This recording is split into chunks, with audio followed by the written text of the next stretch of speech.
Ben voilà, on est devant la radio et devant la radio, on rencontre des gens de passage. Et Bruno, lui, il est de passage, mais il est de passage pas à Cajar, mais de passage à Bruxelles. Ah oui, moi j'aime beaucoup. Moi je suis un peu tombé amoureux de cette ville et surtout les vrais Bruxellois, enfin disons les vrais Belges sans être intolérants.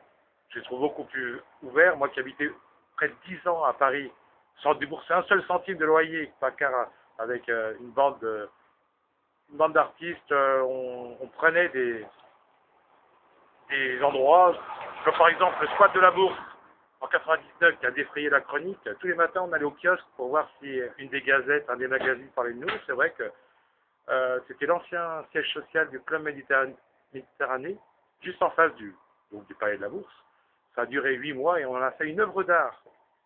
Il y avait au moins une trentaine d'ateliers d'artistes, euh, tout, tout art confondu, du théâtre, du rock'n'roll dans les caves, beaucoup de peinture, de la sculpture, du chant, de la musique. Et avec une galerie collective au rez-de-chaussée. Mais ici à Bruxelles, on ne change pas une équipe qui gagne. Vous êtes de nouveau de passage et sans payer un franc de loyer, on parle de la crise du loyer. Vous Ah oui, pas ça. écoutez, moi j'ai tiens, un truc incroyable. Mon premier squat, c'était les anciens locaux de l'ADH, la dernière heure des sports.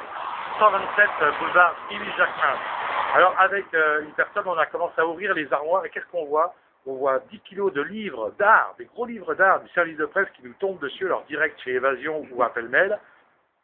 Et ensuite, après, on a commencé à quoi faire. Et on a trouvé des CD, des DVD, enfin, à croire comme s'il y avait une bombe à neutre, une bombe qui avait explosé. Et tous les journalistes étaient partis en courant. Ils ont tout laissé, les bureaux, les ordinateurs, les moquettes. Il y avait même des verres dans les armoires de la cafétéria. Il y avait encore le bar. Il y avait tout. Et parlez-nous du squat ici dans le quartier, c'est sympa.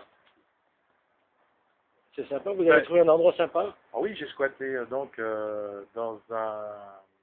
au 59 rue de la Canne, là, tout ce qu'ils ont reconstruit qui est tout neuf, qui est horriblement cher au niveau du loyer, au coin de la rue des Hirondelles et de la rue Vanderhelst. J'ai passé quelques mois. Je suis parti boulevard Émile Jacquemin où j'ai passé tout l'hiver dans les anciens locaux de la dernière heure des sports. Et vous n'avez pas souffert de l'hiver? Ah non, parce qu'à chaque fois, ce qui est bien en Belgique, c'est qu'ils mettent des plombs sur les compteurs. Et l'arrivée d'électricité est là, dans les sous-sols. Alors qu'en France, ils coupent carrément l'arrivée dans le quartier. Alors donc, c'est assez pratique. Quand on trouve l'eau, l'électricité, ma foi, on a l'air d'être chez soi.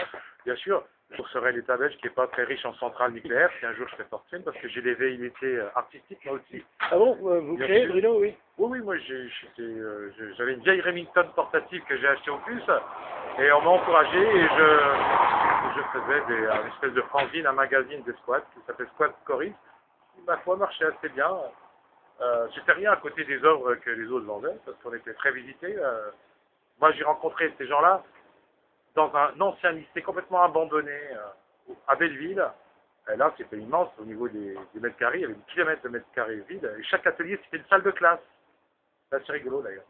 Et puis donc, à chaque fois, les artistes qui se font dépasser par la racaille du quartier, qui viennent squatter, mais eux, pour d'autres motifs, hein, ils ont carrément des motifs inavouables, et puis les artistes sont obligés de partir, et on rebondissait. Dans les années 90, c'était sous Jospin, on pouvait se permettre beaucoup de choses, c'est-à-dire que le propriétaire fallait qu'il passe par la justice pour récupérer son bien, et donc ça pouvait parfois traîner de 1 an, voire 1 an et demi, 2 ans, et pendant ce temps-là, on pouvait créer.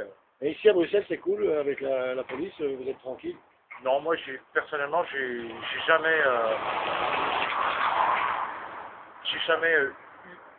eu affaire à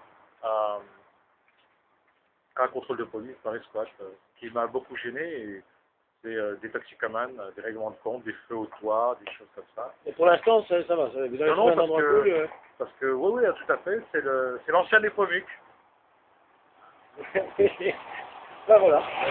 Voilà. Mais dites, vous faites une vidéo? Là, on est en direct sur Internet, là. Ah oui. Ah oui, en temps réel. Alors, si je balance mon adresse, il y a tous les squatteurs qui cherchent une adresse, ils vont se pointer au Nepomuk. Ah, ça va faire du monde. C'est un peu dangereux. Merci Bruno pour ce...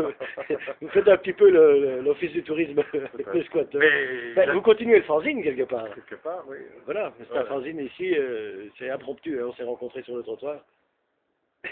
Bonne journée. Bravo pour ce miracle technologique. Merci Bruno.